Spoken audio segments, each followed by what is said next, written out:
What's up, guys? We're back here today with another video. Today, we're going to be doing a mock draft for the 2026 NFL draft here. Now, this draft is an interesting one here because it's been said by many that this is definitely a very weaker draft class. A big thing is the lack of QB talent here at the top. As in this first round, we do have two quarterbacks, but one of them I have going right at the tail end of the first round. So it's definitely not like other draft classes where you'll see, multiple different quarterbacks, trade ups for quarterbacks happening in this one. But there's definitely some good, solid talent. And to be honest with that, it has made this draft so unpredictable because you have teams trying to trade down. You only have a few trying to trade up. So it's really seeing which one of those deals will be able to get done. And with it, there's really, especially for some of these picks, there's not really a consensus. So I tried to do my best when it came to who I think will be taken. But at the end of the day, it's one of those years where it could easily go way left for what is expected out of this draft class here compared to other years.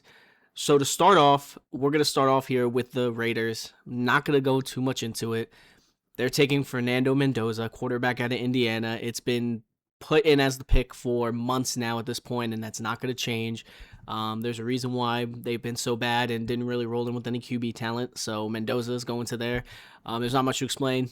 Clear QB1, easy setup, good to go. The draft now, actually, to be honest, starts here at this second overall pick. The team I have getting them the team that I have the Jets getting here is Arvell Reese here. You've heard multiple names. David Bailey's a big one that the media's kind of been propping up. I don't really see that as happening. That seems like a classic smokescreen, especially with this GM regime here by the Jets being good at not really leaking and really having a lot talked about and guessed of what they're looking to do. If this was maybe back with the previous hierarchy there, I could easily see that being something that's leaked, but this one I don't. As a fan of the team, I like him better than Bailey. Bailey is a good player in his own right, but Reese can be linebacker, edge. You can work him in. He's young. He has great athleticism, good strength too for his size. So it's going to be really interesting to see if this Jets defensive staff can really make him work with the addition of our DC, even though Glenn is calling the plays. Dunker is definitely a great guy to have, and I think would kind of fit perfect with what he's trying to run here. While Bailey can be a solid edge, especially a pass rushing edge, with us having guys like Will McDonald too, it just makes sense. I feel like a hybrid guy might do better with some of the moves that we made this offseason. For our next pick here, I have the Cardinals staying put. There is going to be trades in this mock draft, but I don't see the Cardinals trading down at all. I have them going Francis Maui-Noa, the offensive tackle from Miami. There's been a lot of talk recently of Jeremiah Love moving up there. The reason why I don't want to put Jeremiah Love up there is, one, they do have a little bit amount invested into the running back spot. They have James Conner. They have Trey Benson. They picked up another running back. I can't remember who off the top of my head right now. So to me, it seems like they have a solid running back room in place there, where I feel like they'd rather prioritize finishing up their offensive line. Maui-Noa would be perfect in that sense, as you have a great tackle in Paris Johnson on the left side. The right side, they really could use that other stalwart there, and I think Maui-Noa could fit. With a lot of these offensive tackles you're going to see, they probably could move into guard as well, so they could make it work where he plays inside as well, even to start off. With their GM hire they made, it definitely seems like they're going to try to build in a more traditional way of really building the trenches, and I don't really see them as being a team close enough to where they could just pretty much waste the third overall pick on a running back, especially when you're drafting a running back. They could get paid. One, Jeremiah Love would have the most guaranteed money by running back in NFL history if he was drafted third. On top of that, he would still be a top 10 to top 5 running back, so you would really need to guarantee that kind of result out of him. And while he's an amazing prospect, and I think he can do that, I feel like the Cardinals will be safer, or they're going to trade down here. I couldn't really find one that kind of made sense there, but I did have him going with a safe pick in Maui-Noa. For my next pick here, I have the Titans going David Bailey, edge out of Texas Tech. This one, to me, as someone who dealt with having Bob Saleh as your coach for 4 or 5 years, David Bailey seems like the perfect kind of guy that would fit for Saleh. The Titans would be nice to have a great pass rushing edge to kind of complement how great of a player Jeffrey Simmons is. And similar to the Cardinals, with them having Tony Pollard and Tyjae Spears, I just don't know if they're, again, a player away where they're going to want to go in on a running back there when they have those two guys on the roster. If they maybe had maybe one of the two, I could easily see it. But with this, David Bailey, I think, is a guy that Rob Saleh would love to have on his team.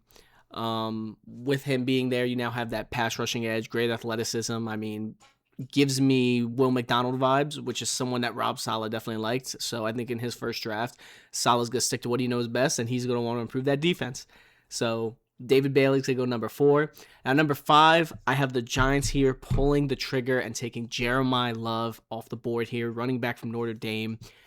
This pick, to be honest, could be 2 or 3 different guys. I've gone back and forth on this, but I've gone Jeremiah Love because with Harbaugh as your coach, I could easily see him wanting to set an identity there.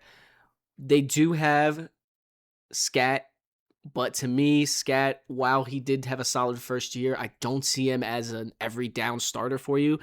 I think he is going to be Brandon Jacobs, to where he's going to be your absolute bulldozing running back there. That's going to have that impact there while you have Jeremiah Love be your main back.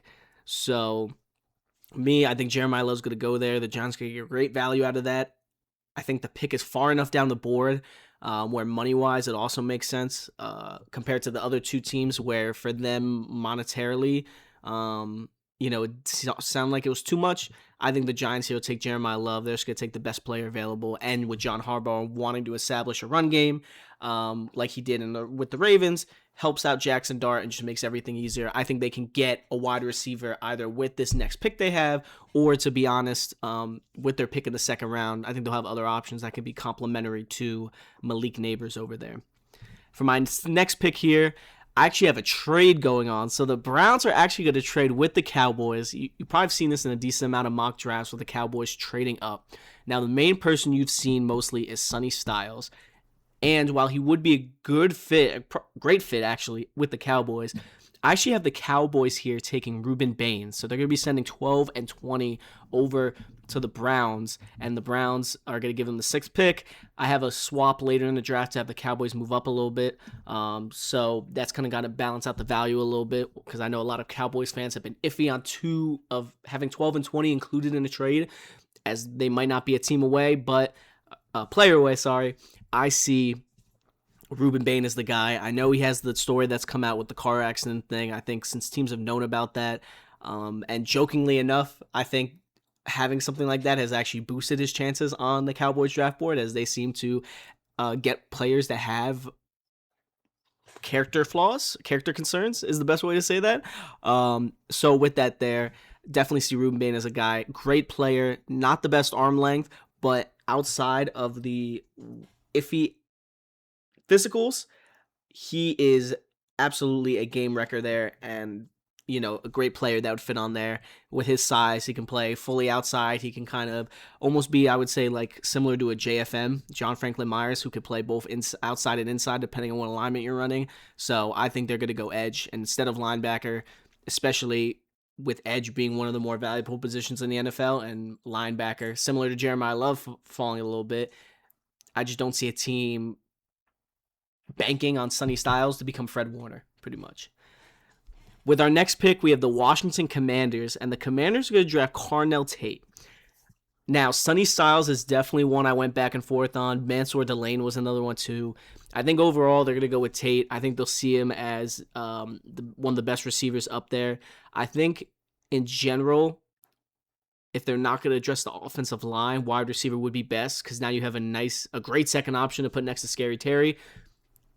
It'll really help the offense there. There are a team that if Jeremiah Love fall, I could see them taking to get that, to be that running back. But if you're not going to do that, upgrade the receiver core there for that, and then hopefully address some of your concerns later down the draft. I think they'll take the best guy on the board, consensus-wise, and go with Carnell Tate. So next, I have the Saints at 8th overall, going Sonny Styles, linebacker of Ohio State. Now, you don't see this one mocked too often. A lot of people are going to go corner, wide receiver, and while those are definitely viable picks, I think I would have went Cardinal Tate if he was available here at 8 for the Saints. The reason why I went Sonny Styles is they're missing Demario Davis. I think they're going to want a captain of that defense back again. And while I could see a receiver going, maybe a Mansour Delane, I think they're going to fall in love with Sonny Styles' athletic profile and his demeanor, and really think that he is another key part of that team. I think they're just going to want one of the most talented guys possible. Maybe not look at position value as much as some other teams. So overall, I have Sonny Styles going number 8 to the Saints. Now for number 9, I have a trade here. I have the Jets trading with the Chiefs. A lot of people have picked the Chiefs to be a trade up candidate. I have them being more of a trade down candidate, as well. They do want to pick up some talent. They're picking 9th, so almost outside the top 10, where I think that the talent that they would get is not enough to kind of keep them in that spot. So I have the Jets trading up there as these wide receivers are starting to fly off the board, the first one being Carnell Tate. And I have them drafting Jordan Tyson, wide receiver out of Arizona State. I love Tyson's game. To be honest, without if the injury history wasn't a red flag, I think he would be the first receiver in this draft. Just great movement there. Kind of reminds me a little bit of a Garrett Wilson light. So it'd be interesting to have two of the similar skill sets in there. Really provides great versatility along that receiving core. I think all they'd be missing is really that kind of big body outside receiver to kind of pair there, as Tyson and Wilson will probably flip-flop back and forth between there and the slot. I could have them going with Malachi Lemon. That is another popular one. But overall, I think they're just going to go with Tyson instead, as they're going to go with the higher upside, even though there's a little bit more risk in having him there. My next pick here is going to be 10 for the Giants. I have them getting Caleb Downs, the safety out of Ohio State. I think they're really going to look at the best player on the board. And to be honest, similar to their 5th pick, Harbaugh is going to want to pick up the players that really help set the culture there, and really were big pieces on the offensive and defensive side for the Ravens back when he was coaching there. So I have them going Caleb Downs, as he's pretty much going to be their Kyle Hamilton. Having a safety duo of him and Javon Holland is going to be scary there.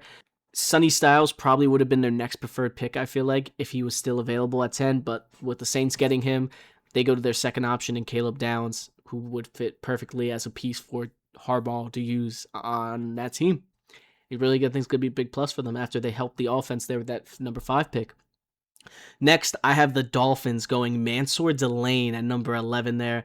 I think they're going to go with the best secondary guy on there. I don't know if there's an offensive lineman that they're going to really want to pick up that's worth it in that case. So in the end, I have them going Mansour Delane, who would arguably be the top-rated player on the board there. Some people might have him go a wide receiver, like a Malachi Lemon. They kind of already have the other shifty wide receiver, Malik Washington, so I don't see them pulling the trigger on him. I think they're going to go Delane, get a corner there, and really help build up that defense, as they lost a lot of pieces on there, and to be honest, it wasn't their strongest unit either last year. Next, I have the Browns, after trading back here with the Cowboys, picking up Spencer Fano, offensive tackle from Utah. This team needs help on the offensive line. With the injuries that they've had in the past few years, their offensive line last year, I think, was a bunch of third stringers, if I'm not mistaken.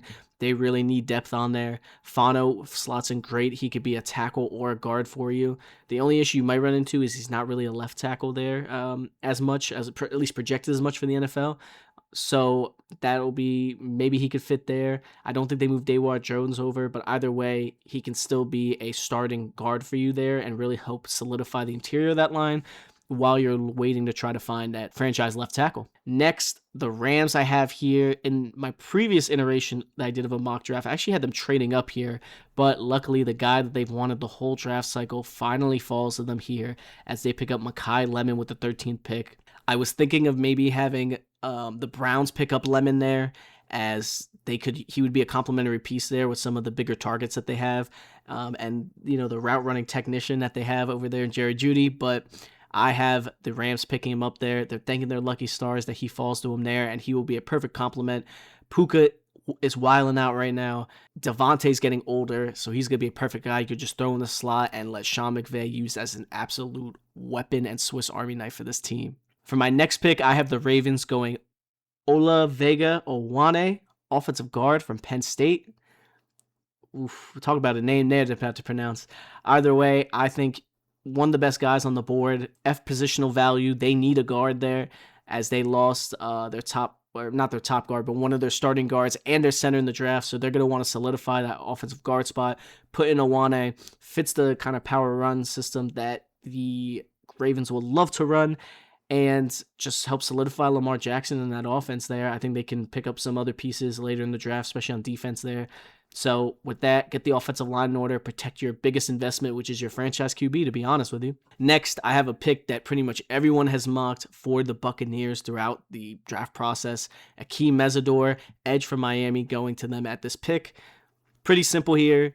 Older player, high floor, not a seemingly lower ceiling because of his age there and some of his prior injuries.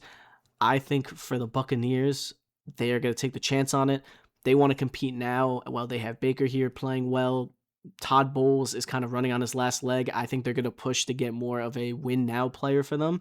And I think Mesidor will be perfect for that. They need help at edge, so it fits a need and it fits kind of the timeline that the team wants to run. Next, here in this pick where the Chiefs traded down, I actually have him getting Gerard McCoy, cornerback from Tennessee. I might end up regretting this year, as in the last day or two, McCoy has all of a sudden picked up more and more injury issues. Don't know if that's real, if that's more of a smokescreen, but supposedly teams are flagging his injury history more. He might fall out of the first round, this and that. But overall, talent-wise, especially with how great of a 2024 he had, I think the Chiefs will pretty much pull the lever, go for it. I know some Chiefs fans might not like it as they just traded Trent McDuffie for that 29th pick, but they get younger at the position. I have them addressing the offense, which was a little bit of an issue later in the draft, and with where some of these offensive linemen went, especially because they're looking to win currently. I think they don't really have anyone that's more of a win now piece on the offensive line, as some of the other guys are a little bit more of projects as you get farther in this draft here. Either way, they go Gerard McCoy. He's going to be slow coming off the ACL, but I definitely think it'll be worth it there. The next pick here, we have the Lions going Monroe Freeling on there. While their offensive line depth has gotten hit over the past year or two there with losing some key pieces, I think they're going to want a left tackle to put next to Penei Sewell, or even move Penei Sewell to left tackle and keep him at right tackle, and put Freeling at right tackle. I think he has his great potential. Low floor, high ceiling though. I think the Lions could definitely develop him as a great offensive lineman. So between him and the Eagles, those are really my top two fits for Freeling. I see the Lions taking a stab at him and thinking that they can develop him. The next pick, another common mock draft pick for the Vikings. I have them getting Dylan Thiemann, the safety from Oregon. Harrison Smith's off the roster. They need a defensive piece. I could have them going corner here, but I wanted them to go safety there with losing Harrison Smith, as that's kind of like a key part of their defense. Thiemann's rangy. He could do so many things, so I think overall they're going to end up drafting him. The next pick, the Panthers. This is one I struggled with here, as I didn't love any of the receivers enough, even though I have a receiver going right after here that kind of fits with what they have. So I have them actually getting Kenyon Sadiq. I think that he'll be a great slot weapon for them. To be honest, while they do have a guy like Jatavion Sanders who has a pretty similar play style, I still feel like that Sadiq there is going to be someone that they're going to want to use. Sadiq's a willing blocker. I think they could still use him in line as well as in the slot. And really, they want just as many weapons as they can to put around Bryce Young. And with some of the needs they have, I just don't know if there's a player that they would want to reach on to kind of fill that need. Next, I have the Browns here at the 20th pick after that trade with the Cowboys, picking up Amari Cooper Jr., wide receiver from Indiana. I know really the Jets has pretty much been seen as his high spot at 16. I think they're really going to need another receiver to put in there. So I have them picking up Amari Cooper, as he seems to be a little bit more complimentary of what they're going to want. He mainly played out of the slot, where I know with Judy's route run, you kind of move him in and out of there, but they get a guaranteed great slot option, and I think Cooper will be a good pick for him. Next, I have the Steelers. This was another hard one there, as they were like early in the draft process. I had them getting someone like Ty Simpson, with Aaron Rodgers still being questionable if he was going to return. I had them getting Caleb Lomu, offensive tackle out of Utah. I think in general, with Broderick Jones, his issues with his injuries and him kind of underperforming. I know they have Fatanu on the outside, on the other side. I think in overall, they're going to want to just improve this offensive line, go with the trenches. With some of their other needs, they don't really have anyone that they'd want to pull the trigger on. Maybe if they end up trading Herbig or Highsmith there, maybe they go with an edge like Keldrick Falk at that pick. But overall, I see them going tackle. I didn't see a wide receiver worth kind of going up for either in this case. So they go tackle. They can play Lomo at guard too if they want him, or even move Fatano to left tackle and put Lomo at right tackle. Either way, they're going to figure it out. And we keep the offensive line run going here as we have offensive tackle Caden Proctor going to the Chargers. Chargers, a team that desperately needs O-line help. They've had injury issues with both of their tackles. Proctor there can play the tackle spot, so he'll be perfect as a swing tackle for them. If not, I think they can use him at guard, as to be honest, if Owane was still available, he would be perfect for them.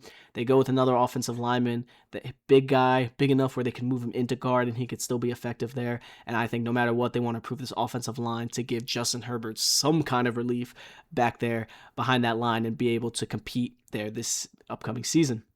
My next pick I have here is the Eagles. They're going to go Max Ianachor. I probably butchered his last name pronunciation. The tackle from Arizona State. He's seen similar to Freeling as a high ceiling, lower floor kind of guy. Eagles, I know they got rid of their offensive line guru that they had, but even with a guy like Lane Johnson probably on his last year here, I could see them trying to get that starting tackle of the future there to really make sure they keep their offensive line bulked up. The Eagles try to usually stay a year ahead on needs, and that's exactly what this pick is, 100%. Next pick I have here, the Browns. I have them going Keldrick Falk, edge out of Auburn. I could maybe see them trading down here with some other team that might want another offensive lineman, like the Niners. Pretty much the Niners was the team I was really thinking of, or maybe getting another corner like Colton Hood if he starts to get a little bit more hype from some of these other teams. I have them going Falk, improving the edge game there as another complementary piece to put next to Myles Garrett. Great job at stopping the run. He's gotten some heat for his lack of versatility in this game, but either way, I think he can be a solid guy, and he doesn't have to be your number one edge rusher. He could be a complementary guy as he's playing next to Myles Garrett there. Next, I have the Bears going Peter Woods, defensive tackle from Clemson. Peter Woods has been back and forth there. Some people have him as a first-round pick. Some people have him falling as mid-second. He's very wishy-washy in terms of his projection, but the Bears do have a needed defensive tackle, and I think they'll like some of the things he provides, even as a smaller defensive tackle in the scheme. He'll help improve their pass rush there, and he'll really be a big piece to help them out to improve that defense and really take stress off that offense and Caleb Williams, as they already have some nice pieces there. I really think that improving the defense is what they're missing there of, really making a difference for them. The next pick here, I have the Bills. They're going to be going wide receiver. I have them getting KC Concepcion. He's been another guy that's been starting to get hyped up as the draft cycle's gone on. I really think that he'll be a good fit there. Between some of the other guys that they have there. He kind of has the versatility to play inside out, to be honest. I think he can make it work. Either way, though, great athleticism, and I think will be a nice weapon in that Joe Brady system. At 27, I have the Niners taking Blake Miller, offensive tackle from Clemson, Trent Williams did just recently re-sign, so they're going to keep him for another year. I did this before that, so it was more of an immediate need. Either way, though, I think even with that, Trent Williams is 38. He's not going to stay here much longer. They're going to need a new starting tackle after him, and to be honest, the right tackle, while solid, might not be the long-term answer. So you get Blake Miller, a guy who's kind of been heating up more as the draft cycle's gone on, and they get another starting tackle there to keep Brock Purdy protected there and improve that offensive line. Next, I have the Houston Texans. This was a team I thought about might trade back. I have the Cardinals later in this draft trading up to get Ty Simpson. Overall, I had them getting Chase Basantis, though, here at this 28 slot. This team desperately needs O-linemen. They traded Tunsil. Their interior of their line was very suspect this past year, so they get Basantis there and prove that. They maybe could have taken Pregnon, which is why I maybe had them going on a trade back, but I have them just making sure they get one of those two next available guards there in Basantis to improve that offensive line and really help them compete. Next, at 29, I have the Chiefs finally addressing the wide receiver position. They go Denzel Boston. Now, I know with this team, they love to run speedier, more elusive guys with having guys like Rashee Rice and Worthy. Denzel Boston, perfect guy in some of in some of those schemes where they can just put him outside and he could just be a great contested catch receiver. Provides another wrinkle there, as they've usually relied on some other vets, cheaper vets to kind of fill that role. I think they go wide receiver there. I could easily see them really going a few guys here, but I like Denzel Boston. I think even though he doesn't have amazing top end speed, I still think he'll be great either way for them, and he'll be a nice complementary piece to what else they have. Now at 30, I have the Cardinals going Ty Simpson, quarterback from Alabama. Ty Simpson, seen back and forth there, had a great hot start to start the season, kind of trailed off as the season went on, but I can see the Cardinals definitely be wanting to use him there to really get the best out of him. They didn't get Malik Willis or some other big free agent quarterback. They got rid of Kyler Murray, so I could see them getting their quarterback in the future. And even if he doesn't end up panning out, they can, still have a solid quarterback for this year, maybe 2027 if they end up getting a high pick there. Second to last pick here of this first round, I have Zion Young going there. He's going to go with the Patriots there. I can see edges in need for them. They have Harold Landry, but I see that as a position they could always improve. Landry did solid last year, but I don't know if he's going to consistently put up that kind of performance that he did last year. So they get Zion Young. He's been trending up, and I think he'll be a good setup for them. And then the last pick of the first round, I have the Seahawks getting Colton Hood, corner from Tennessee. While he doesn't have the height of someone like Mr. Tariq Woolen there, I think with them losing him, they're going to need another starting corner there, and Colton Hood, I think, fits best. Great press man guy. And so I just think he has that kind of dog in him that someone would like there for the Seahawks. To be honest, if they trade it back a little bit with maybe like the Cardinals there, I could maybe see them getting a D'Angelo Ponce. But either way, I had them going with Colton Hood to really help finish off that secondary. And with that there, that is the mock draft there. Please tell me what you think here, as I know there will be plenty of different opinions in here with this kind of draft class. So let me know what you guys think about this.